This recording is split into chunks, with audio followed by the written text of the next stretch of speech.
All right, I did it. I hit play on it. We're recording now. Welcome to our Thriving Lives podcast, our weekly Zoom call.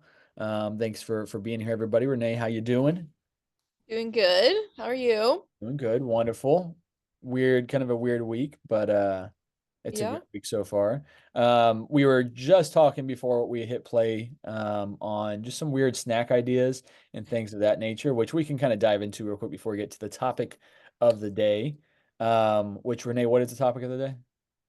Today we're talking about how obstacles don't need to be, I like this actually better. How obstacles don't need to be roadblocks. I like that. I They like can that. just be a different path. Yes. Um, Yes.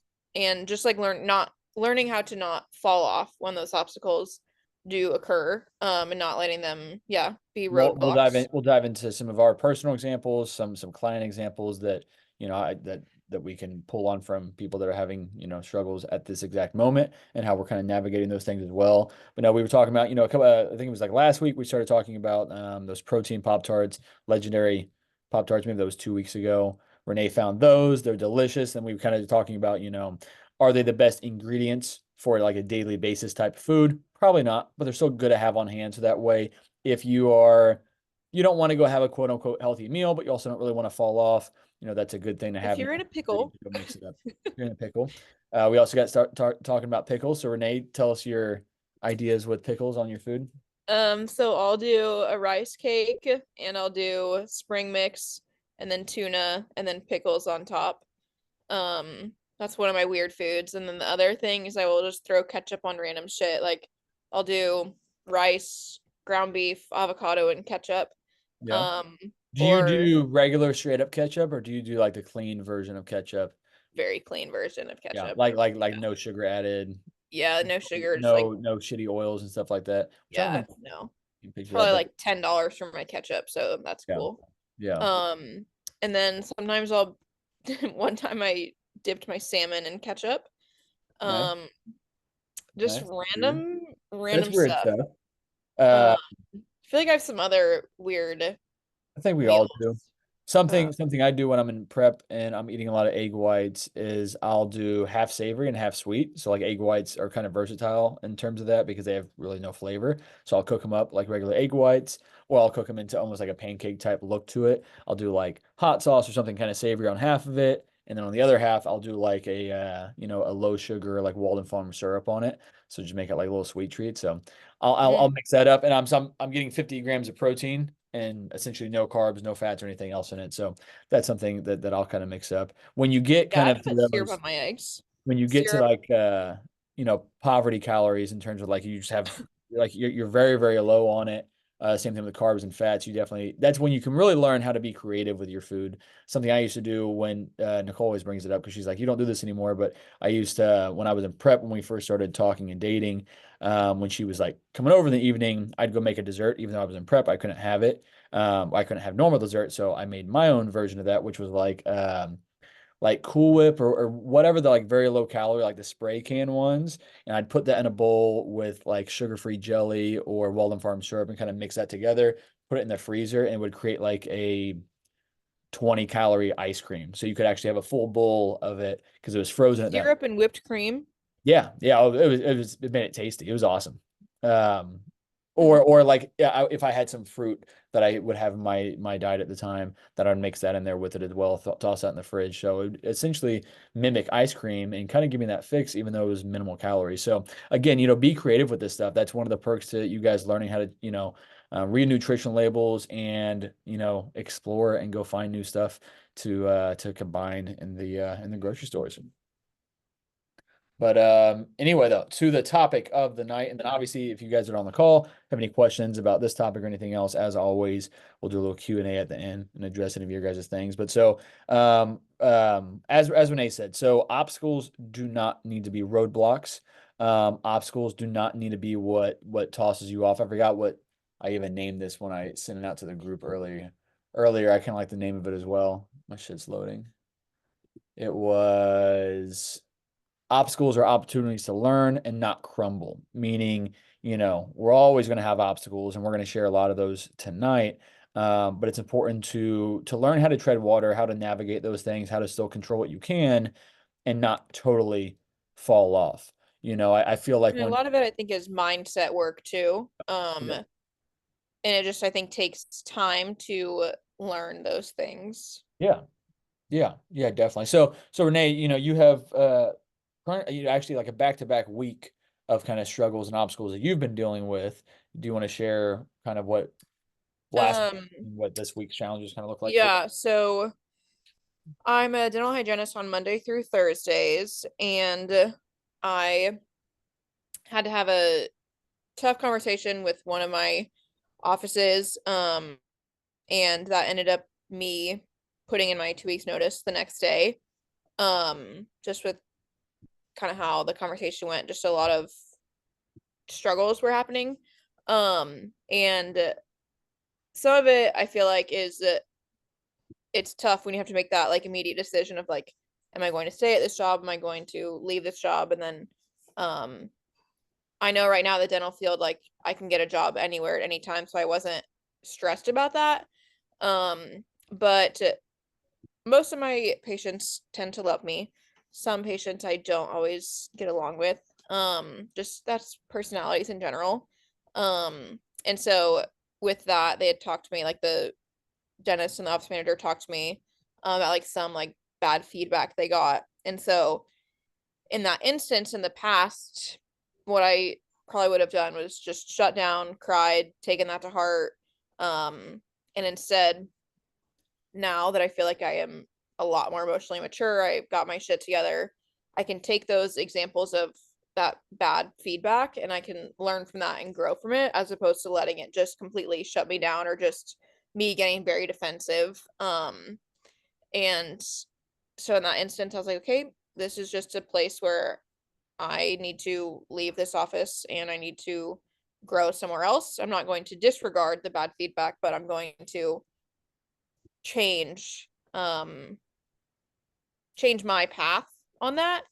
And like I said, use it as a chance to grow and be like, okay, maybe I could change my personality on some patients, but at the same time, I know who I am.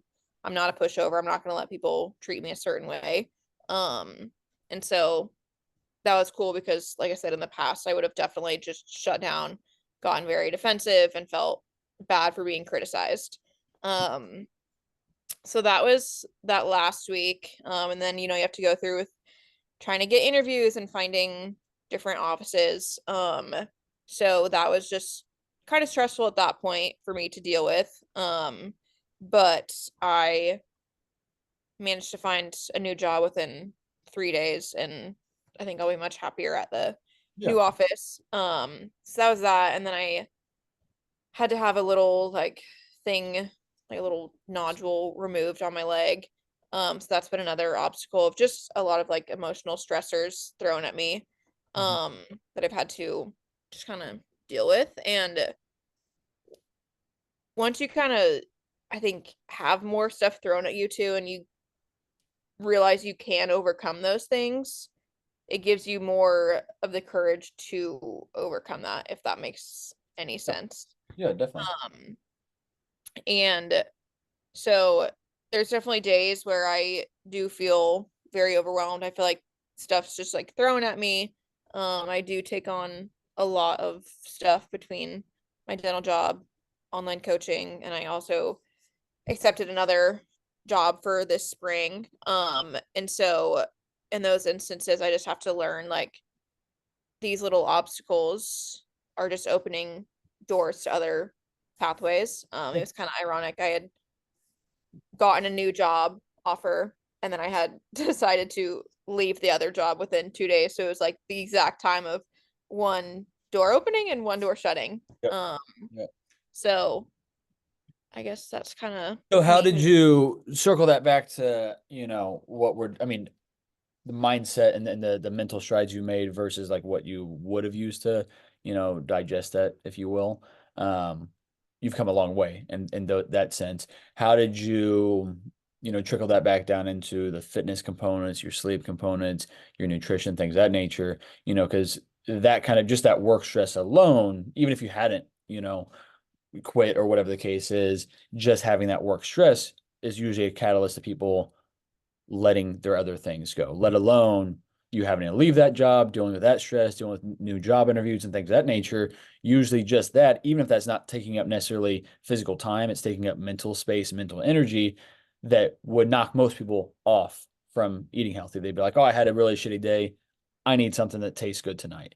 Now, yes, you have some digestive things that require you to not do that, but at the same time, I know I have a lot of clients, and I've had a lot of clients in the past, and just a lot of non-clients that even though there are certain things that they know will not work for them, they will still allow themselves as this is the time where I just need to go, crumble and let myself eat whatever I'm going to eat, even knowing that tomorrow I'm going to feel worse about it. So that could have been a choice that you would have made that a lot of people would still make, regardless of their nutrition, issues, whatever the case is.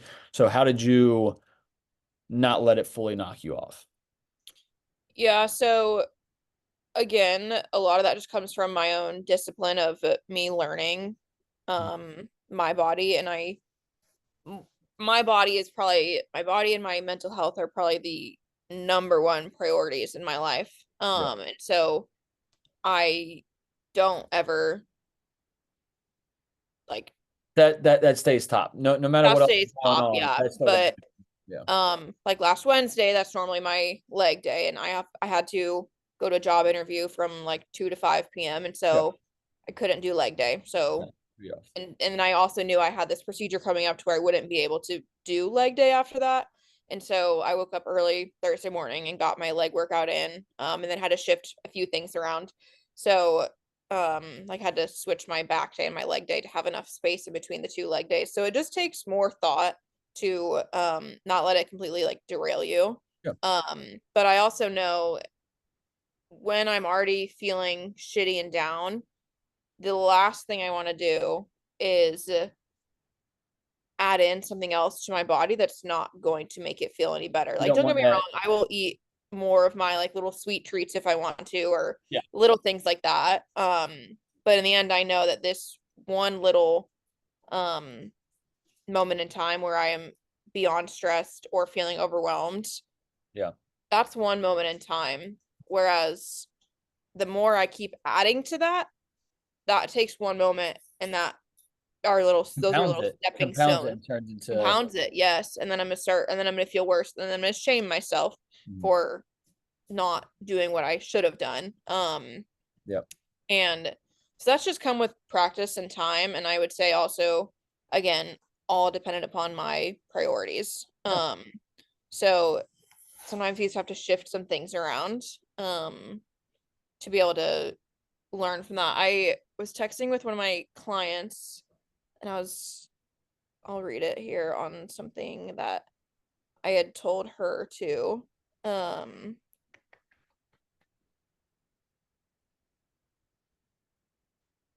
so we were talking about how like she sometimes gets bored of her meals or things like that. And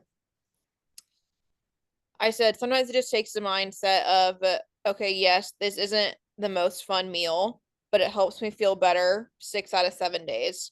If I Mhm. can have one day of fun meals or one fun meal, that's fine. But if I have 7 days of fun meals, I'm not feeling my optimal best, and that's not the way I want to live. Yeah. And so I think that was helpful for her to hear that too. Because yeah, of course, like no one wants to give up their fun social life, things like that. But when you start realizing that that has compounded to you now not feeling well, you have this stressor, and then Yep. you add more, and then now you're not eating well. And then Yep. if you have any mental health issues, then you're shaming yourself, then Yep. you're depressed, and then you can't, like, you're just digging yourself deeper. And so with going through a lot of hard shit in my life, I've learned to stop digging myself into a deeper hole Yep. and to just take it as it comes. And when you have that emotional maturity, I think you can grow from that. And Yeah. that's what I think is so cool about fitness and health is because that's where I just see the benefit of it both. Like they go so hand in hand. Yep. Um, Yep. Whereas, a lot of times, what I'll see with it, and sometimes I see it the week of, or sometimes it's a few months because I haven't heard from that client, but something like this would happen. There'd be one catalyst, like a surgery, like a job loss, like a relationship breakup, whatever the case is. There's one single catalyst that they allow to snowball. Even if they're mentally that night, they're like, I'm going to give myself tonight to do whatever. but then they're not super intentional about making tomorrow back on track, and they allow it to snowball into the next day and the next day. And then you don't want to check in because you're embarrassed and you're disappointing yourself because you know that none of that stuff helped you feel any better. In the moment, as you're eating that food or as you're sitting there binge watching, you feel fine in that moment, but that's that immediate gratification. I want you guys after the Zoom call and I'm making a post. I already made it actually beforehand. I just haven't posted it yet, but it's exactly around this topic as well that we're talking about. And it's that even though that's not the topic of tonight, but I think a lot of this comes down to that instant gratification versus that delayed gratification. Because Renee in this situation could have easily chose a lot of instant gratification things that would have helped her in her mind feel better about whatever these life issues are, but it wouldn't have made her feel better tomorrow and the next day. And again, when it gets to check-in day, and then you're like, I don't want to do this. I feel bad about this. And then you let it, snowball and compound into, okay, now it's been 2 or 3 weeks of this, and I've been completely off the rails. And that's exactly what we're talking about now is how to stop that bleeding, how to minimize it, how to keep it as this is my one problem. I'm going to leave it as this one problem and not let this one problem turn into 10 other problems. It's Yeah, I had a very similar conversation with a different one of my clients again this week. She had just been feeling some seasonal depression and she just was down, but she had to leave her house for a job interview. And she's like, I'm texting you this, so on the way home, I'm going to go to the gym. And she was like, even if I just like get on the stair stepper. So she got on the stair stepper yeah. to do something, and then afterwards she's like, I'm feeling pretty good. So she started her arm day. And then she's like, you know what? I'm gonna feel better if I at least just go to the gym. I can still go home and veg out Mhm. and dissociate whatever I need to Yeah. after I've done that little Yeah. 45-minute workout. And then we just got to talking and that kind of helps too. And then today she worked out again. So like just little tiny baby steps where you show up and respect yourself, you show up and honor yourself, you Yep. make that hard choice in the moment. Yep. That's how you grow in every other aspect of your life. You may not realize it that going to the gym that one time and you felt depressed changed your life or anything, Yeah. but a series of those little events Yeah. that builds, and then you just start to be more proud of yourself. Yeah. Uh, and Josh, he had something a very similar story. Very proud of him. Um, just doing the hard thing, like when you don't want to go to the gym, when you don't want to do it, but you do it anyways. Mhm. You're so much more proud of yourself, and it just snowballs to these great tendencies. Yeah. The client you just mentioned that, went to the gym just to do a little bit of cardio, just so she could feel positive about that, end up doing the arm day. Then when she goes home and she's going to do one or two things. She might still veg out like she planned on doing initially, but she's at least going to feel better because she at least made one positive choice versus having not done that at all. She would have never had that positive. Or second, and this is what will probably happen that in an equal amount of the time is she'll go home and maybe not do that. She'll be happy that she made the one positive choice. She's like, okay, let's keep this party going. I'm going to go home and instead of having the shitty food, I'm going to have the thing that I know is going to help me feel better, that's going to help me move towards my goals. And because you made that one decision just to go to the gym, just to do 5 minutes of cardio, that then snowballed into more cardio or snowballed into sitting in the sauna or snowballed into the arm day, which then snowballed into you making that better choice. And then you get right back on, and then that snowballs into tomorrow. So that's exactly what we're talking about here. Some other things. Did you have any more examples that you can think of right now, off the top of your head, Renee? No, go for it. I've been rambling this whole Zoom Oh, you're call. good. You're good. Um, No, so you know, I have one client. She has been traveling for work, and she's never really had to travel much for work with it.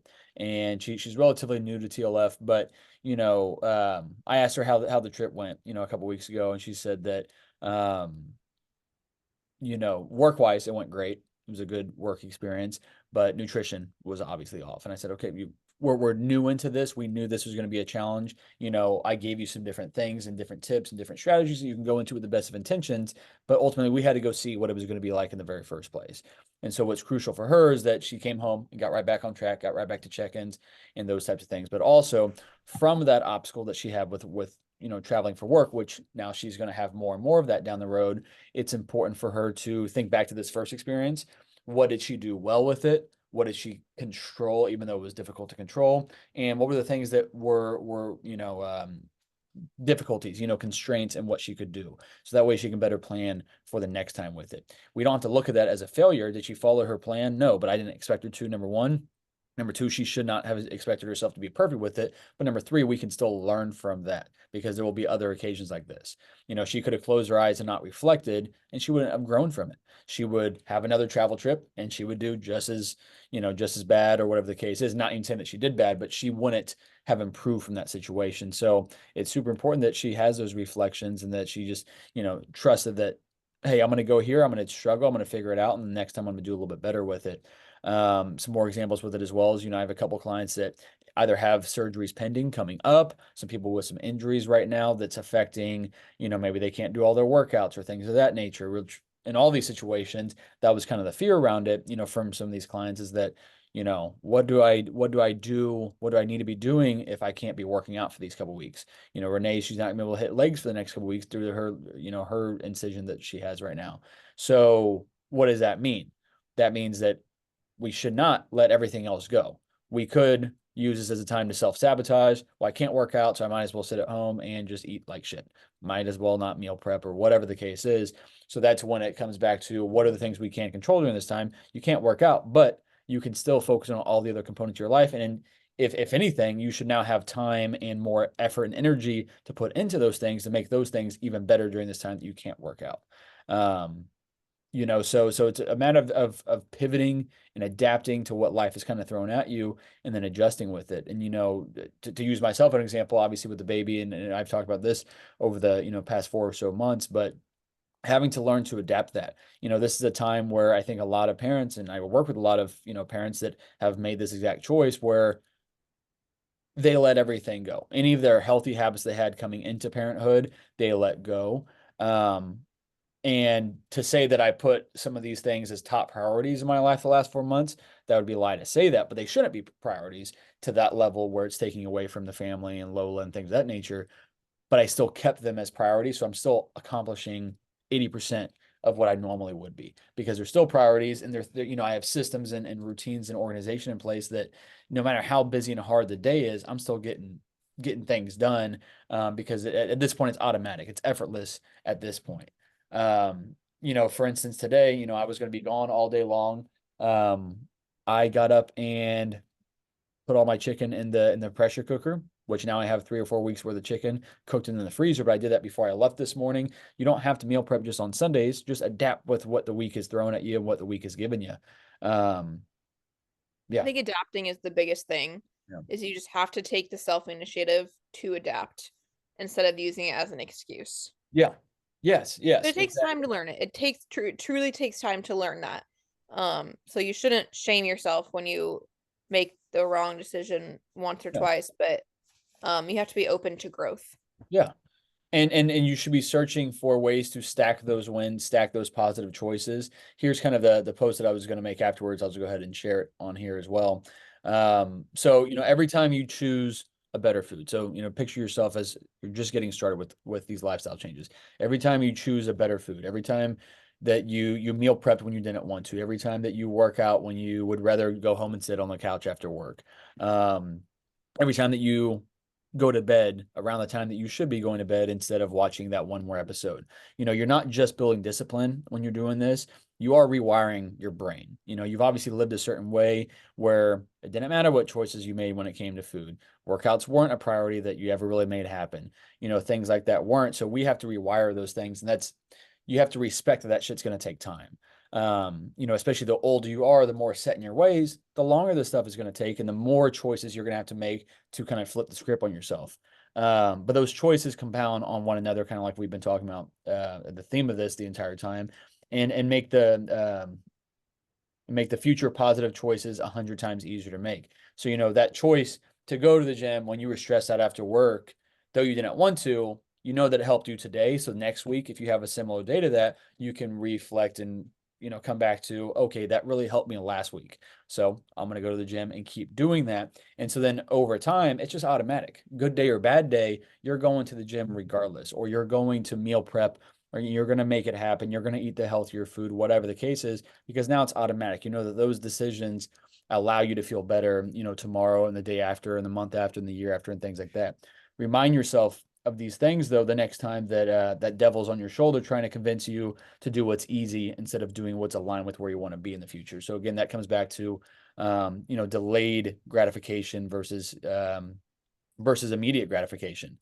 To take that a little bit further with it, um, you know, when we're talking about delayed gratification and immediate gratification, delayed gratification are choices that are usually they're investments into yourself somehow. So if we're thinking about different delayed gratification choices you could be making, they're usually not they're not fun and super rewarding in the exact moment. I don't want to go to the gym right now, but I'm making the decision to go to. I'm still hating myself at the moment because I don't want to go to the gym right now.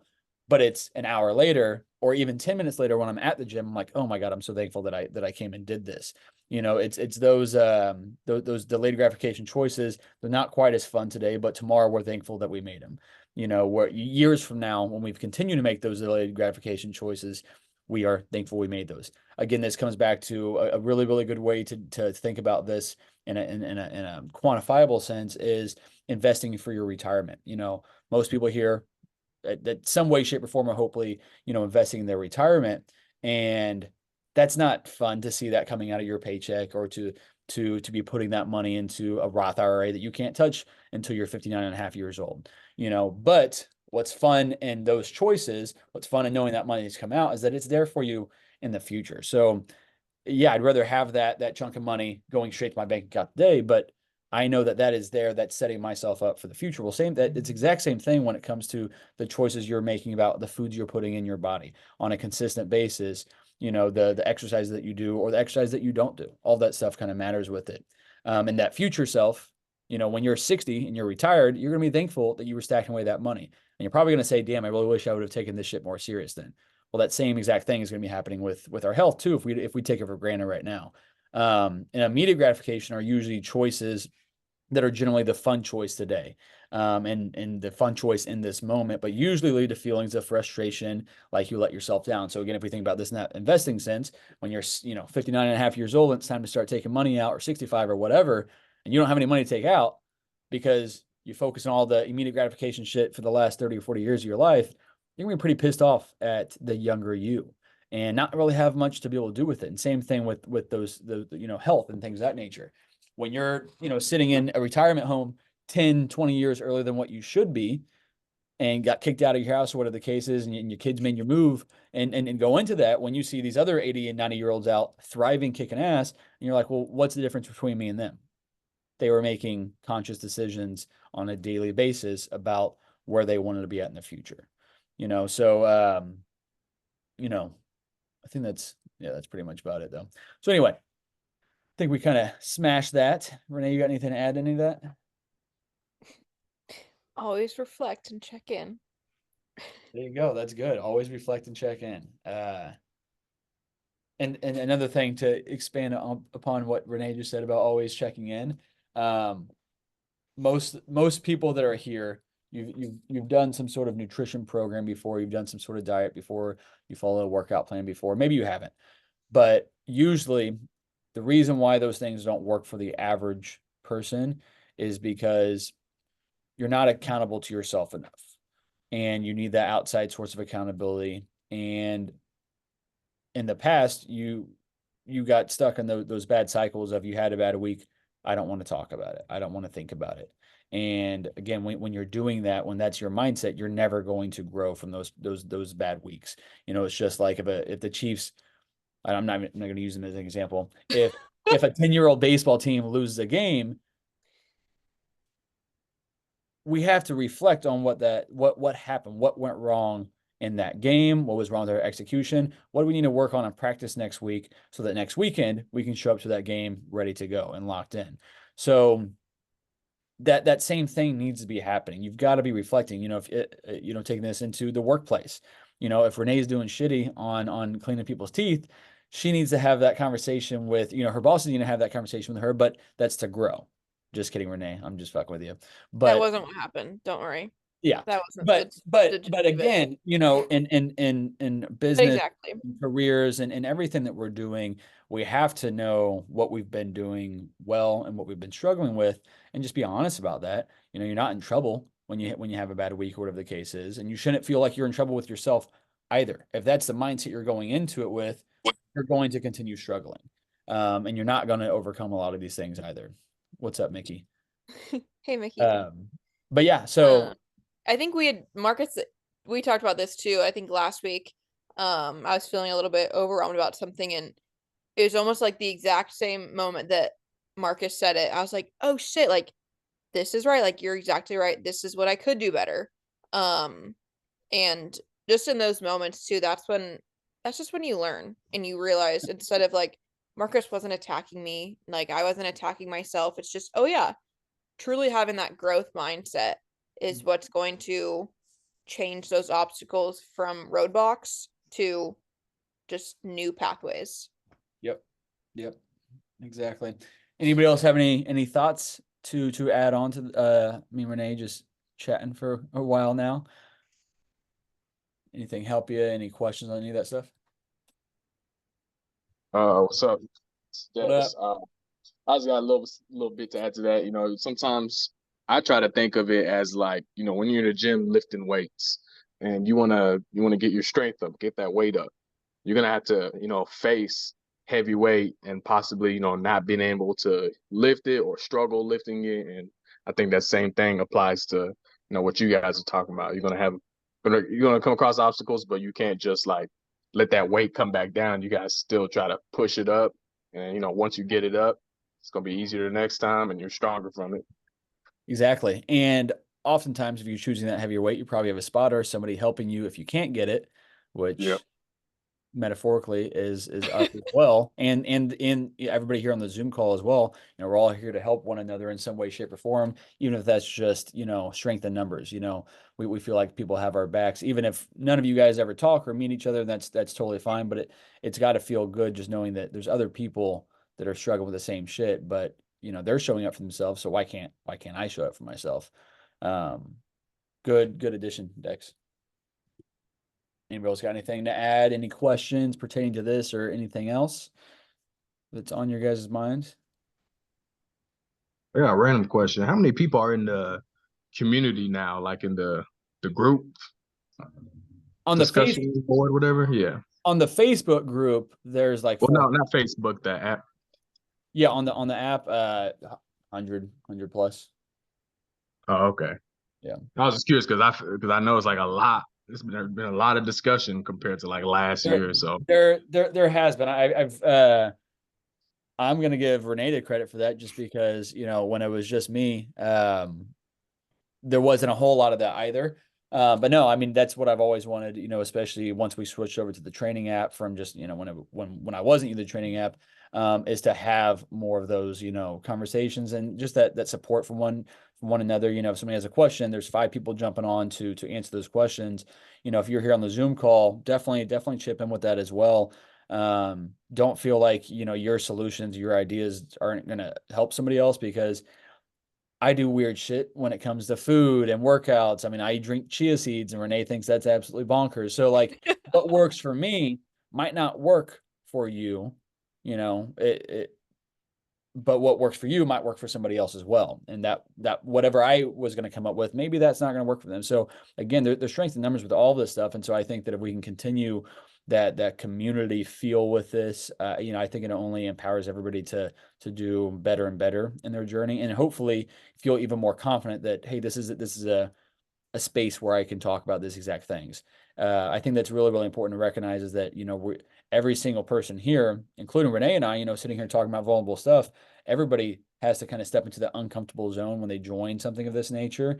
Even if it's just a one-on-one conversation, because, we're talking about intimate shit here. We're talking about it isn't just a matter of your food choices and your workout choices. Sometimes this comes back to, shit you saw and did as a child and how that has led up to this point.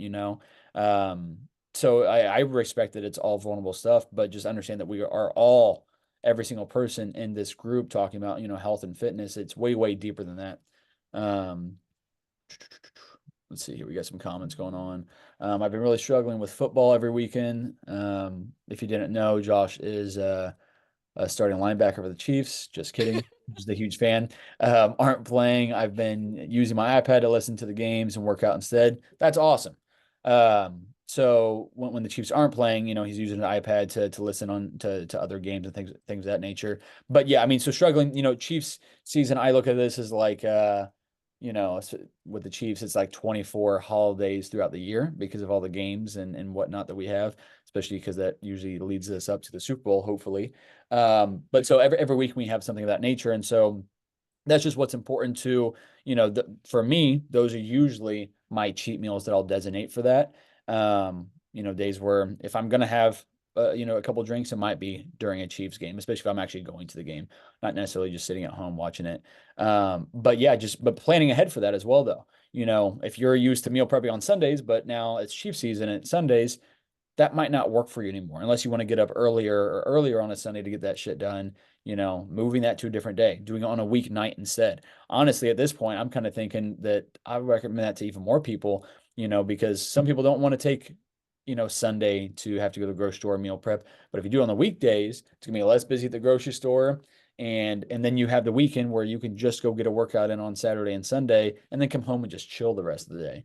To follow up on that too with Josh, he had reflected and figured out like, okay, just because football is all weekend, maybe I shouldn't let everything be a cheat meal. Yeah. And I should save my cheat meal for like the one important time or like Sunday or something like that. So he doesn't have that bad food all weekend. And I thought that was really cool because I didn't even suggest that. Yeah. He reflected and he figured that out on his own. He's like, okay, I still want to enjoy these games, but how can I do this to where I'm still putting my health first? Yep. And so I thought that was really cool of him Yeah. to notice that in himself and then figure out a plan to overcome that instead of just be like, well, I fucked up again. Like, no, he came up with a plan to then figure it Exactly. out next weekend. Exactly. And that would be wrong just to continue to allow himself screwing up and then not making adjustments for it. But it would also be wrong to say that I'm not going to enjoy the Chiefs games. Mm-hmm. That's something I look so forward to all year long, especially right now. We got to capitalize on this shit. We got Mahomes, we're the best team in the world, whatever the case is. And we might have one more year of that. We might have 20 more years of that. But regardless, eventually that shit ends. So let's take advantage of that.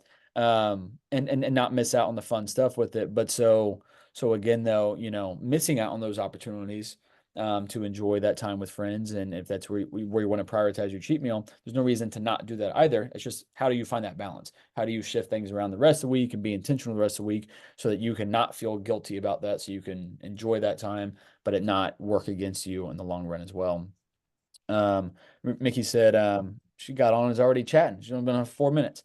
I just got finished telling my friend if I wasn't financially investing into her journey, I assume with TLF here, it would be too easy for her to say, I'm not seeing results and giving up or whatever the case is. Or whether you're seeing results or not, when that's when some people ask me, what do you charge for TLF, when somebody's signing up, and I say, well, this is what's included. But ultimately, it's that financial other aspect on it that's usually going to keep you a little bit more invested in it, because if you're paying for somebody to tell you what to do, how to do it, things of that nature, probably going to be, since you're financially invested, now mentally you're a little bit more invested as well. Whereas, back when I was charging, when I was first starting and charging, $50 or less per month for clients, I saw not a lot of good success from a lot of people because they had no skin in the game. It was $50. It was like a Planet Fitness membership where there's like, well, I didn't use it this month. Who cares?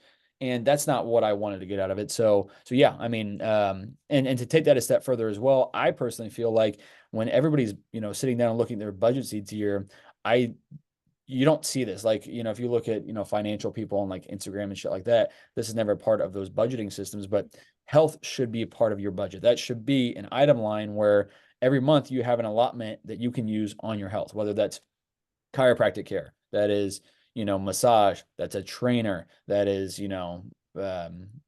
supplements or whatever the case would be. That is, I mean, shit, even just getting your nails done or, getting massage and stuff like that. That stuff could go into that window as well of just self-care and taking care of yourself. It could also be therapy as well, going to see a therapist, and that should be a part of that health budget. So maybe for a couple months, you're trying to eat healthy and things of that nature, but instead of, paying a personal trainer, maybe you're going to, see a therapist if you need to work on mental health and things of that nature. But I feel like health should always be one of those item lines in terms of what you're budgeting for. She said because that's what kept happening for years before taking this leap. I started bringing a book to the gym, and that's the only way I can do the Stairmaster. I'm glad it gets me on the Stairmaster. That's another one. If you don't like the Stairmaster, Mickey just gave a good example of that. So if you're struggling with something, communicate in the group, because Mickey here likes using a book on the Stairmaster. Josh likes, using his iPad to watch other NFL games and things of that nature. Whatever you got to do to whatever you can do to marry the two things together. Yeah, You I think don't want to do with something you do pairing. need to do. Yes. Exactly. Yeah. Yeah. I mean, I got a stationary bike now for my office, and I've got a stand-up desk, so I just slide the stationary bike underneath the desk, and while I'm working on new certifications or watching videos or something, I can be doing that as I'm riding the bike as well. Do I necessarily want to ride the bike? I mean, yeah, because I'm weird. But even if I didn't, I'm still, merging two things at once that don't need to be independent of one another. Um, Melissa said, when I tell people I'm paying someone to help me and keep me accountable, people look at me crazy. I think it's 100% worth the investment. I do too, and I appreciate 100%. Melissa as well. But those exact people that are looking at you like it's crazy, I guarantee that they're not accomplishing a lot of their goals. And maybe they are with some things, but maybe there's other things they could be, paying somebody to help guide them, to help. Again, that's one of the things as well is, you know, you could go through the years of trial and error with all this shit, and it might take you 10 years to really, make a dent in things or really change some things, or you might not ever. Or with a coach, you're going to get anywhere you want to get to faster, I so think people too, it all depends on your priorities. Like the people that are telling you like it's crazy that you're having paying someone to keep you accountable. I get people all the time that tell me, you don't need therapy, you don't need to pay someone, like you'll be fine, just figure it out. And I'm like, no, you don't get it because your mental health isn't your priority, whereas that's my priority. So that's where I'm gonna put my money. So the people that are telling you like they just don't understand that they don't, yeah, they don't get it. or it comes back to the same thing that for lack of a better term, misery loves company. If I'm Mhm. eating healthy food and you're sitting here judging me for it and saying, "Oh, why are you eating that? Why don't you eat this pizza that I'm eating?" Like you're trying to make me feel bad for investing in myself when in reality Yes. you feel bad about your own choices, and the only reason why you're really thinking about it right now instead of just stuffing your face with that pizza or whatever the case is because you see somebody else doing something positive for themselves right here. So what makes you feel better? If I put away my healthier food and eat the pizza, now you don't have to feel shitty about your negative choices that you continue to make over and over and over again and feel bad about. And that's usually what that exact thing is right there. People are saying, "Oh, you don't need to be going to therapy," or whatever the case is. Maybe it's because they know deep down they probably have some shit to go work on. But it would be easy to say, "Hey, Renee, I see you work on yourself. I need you to stop because it makes me reflect poorly on my own self." And that I've had so many conversations that that's one of the reasons why on the recently updated questionnaires of the last couple of years, one of the things on there is tell me about your family, your spouse or partner or whoever you live with. Are they supportive of you making these changes? And the reason why that's so important is because your partner is not supportive of you making these changes. That's going to cause a ton of friction in your relationship, but also friction in your journey as well. And so even if they're not making those choices, it's important that you go communicate, here's what I'm doing, here's why I'm doing it, and here's why I need your support. I don't need you to make these changes with me, but I need you not to be, for lack of a better term, an asshole about me trying to do positive things for myself. You know, maybe That it's goes hand in hand too. I've seen it on Instagram a lot of um, like you don't drink, you get called boring. You don't go out and party, you get called boring. And it's just a vicious cycle of people. And I get people don't always understand. Like I used to question why people didn't drink until I didn't drink myself. But like you get made fun of for not doing like the quote unquote like cool thing. But then you just kind of once you realize your priorities and realize it doesn't matter what anyone else thinks, you get to decide what feels good to you. yeah, That's the biggest, I yeah. think. Yeah, I think the only time I really understand it when somebody's like questioning why I'm not doing something is because I don't drink very often. But when I do drink, I'm a blast and I have a great time, and people like that side of me. But so they try to take advantage of it whenever when I am, and they're like, "All right, well, we're gonna get wild then." But it's the other times as well that I'm like, it's not worth it to me. You know what I mean? Like I'll save it for when it counts. But yeah, people reflect their insecurities by judging you. That's 100% it. And that goes back to when we're, in third grade and there's bullies and shit at school. It's they're insecure about something. They're being mistreated at home or with, an older brother or whatever the case is. And they're taking that on other people. Now, obviously, as a third grader, they might not really understand that, but that's exactly what that is like. It's you're insecure about something, so you're going to try to make other people feel shitty. Um, that are usually doing better than what you're doing. So I think that's what you guys should take. And honestly, I take that as a compliment. Anytime somebody acts like, oh, you can't eat whatever, I'm like, actually, I can eat that. And I had it actually a couple days ago, but my consistent habits allow me to look better and feel better and not have issues and not have confidence issues and what I'm doing, or energy issues, because my consistent habits are aligned with where I want to be, which is fucking thriving, unlike the person who is commenting on that negative thing right there. So I I like get it that because it's all the separate. time It with separates me my from the average as well. And Mhm. and I feel like everybody should try to separate themselves from just the average. Who wants to just be the average person that doesn't feel good.